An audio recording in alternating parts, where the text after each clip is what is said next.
টিকলো না, সোমবারও টিকবে না।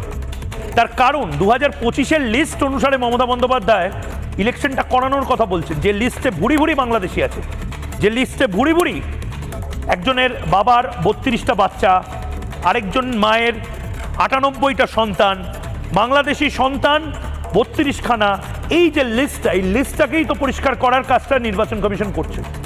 মমতা বন্দ্যোপাধ্যায় এটারই কাউন্টার ন্যারেটিভ রাজনৈতিক ভাষণ হিসেবে দেওয়ার চেষ্টা করছিলেন, ভেস্তে গেল সেটা। এক নয়, একাধিকবার জজ সাহেব তারা নিজেরা বললেন যে আপনার তো যোগ্য আইনজীবীরা রয়েছে। ইনফ্যাক্ট মমতা বন্দ্যোপাধ্যায় কথাই শুনতে চাইছিলেন না, টানা বলে যাচ্ছিলেন। তারা বলছিলেন যে 5 মিনিট নয় 15 মিনিট কথা বলতে দেবো, কিন্তু আপনি শুনুন কথাগুলো। জজ সাহেব রাজনৈতিক ভাষণও দিতে দিলেন না মমতা বন্দ্যোপাধ্যায়কে।